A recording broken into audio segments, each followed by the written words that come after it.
Hi guys! Welcome to my vlog. Dito tayo ngayon sa Bondo. Nagkokopra sila. Ayan guys, ang galing magbunot. Guys, sino man po sa inyo dyan ang may mga mabubuting puso. Pakisupport naman ang vlog namin guys. Ganito po magbunot dito sa probinsya. Ganito pong hanap buhay namin dito sa aming probinsya. Ang hirap pala kumita ng pera, no guys. Mahirap kuya magbunot? Kuya, mahirap magbunot? Mahirap. Mahirap ba? Magkano ang kilo ng kopra? 20 lang dito. Ayan guys, 20 lang daw yung per kilo. Sana kung sino man po nakakarinig nito, matulungan po ninyo yung mga taong to. Wala po sila ibang hanap buhay kundi ganito lang po. Oo nga naman. Ito nga pala si kuya, marami po itong anak. 10 po yung pinapakain niya.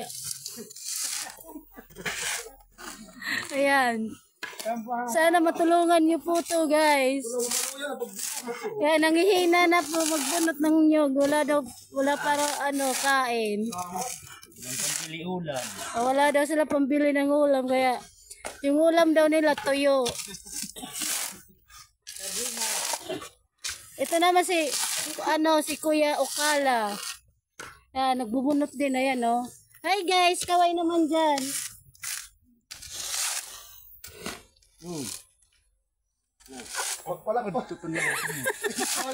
Gulat si kuya, nahihiya ayan guys paano ba magbunot? Andito naman yung isa, si Wago.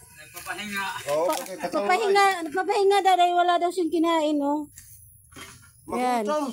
Ang pagkain daw nila tubig muna, ayan. Pahinga daw sila. Ayan. Bigyan nyo kami ng At ito naman po yung nila, yung manager nila, yan. Kailangan, bigyan nyo kami ng Ito daw yung pagkain nila, ayan guys, walang ulam. Yan, yung pagkain nila. Ayan pala si Kuya Aris. Ayan yung ulam. Ayan ulam nila, sardines. Wala talaga ang ulam. Yan, mahirap daw ang buhay. Pag hindi daw kumayod, gutom. Gutom. Yan. At saka ito pa. Ayan guys, walang ulam. Nakita nyo yan, yung ulam nila asin. Wala talaga.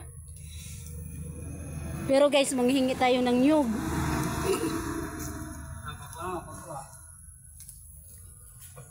Ayan, daming nyug.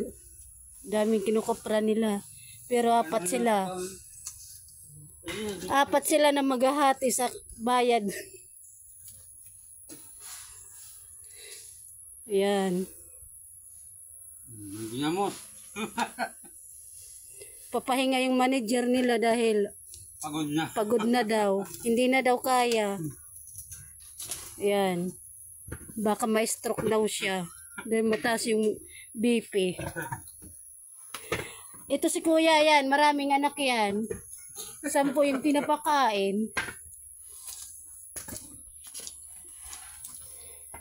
Nagbibilang na siya ng nyug na bunot niya para mabayaran na daw siya.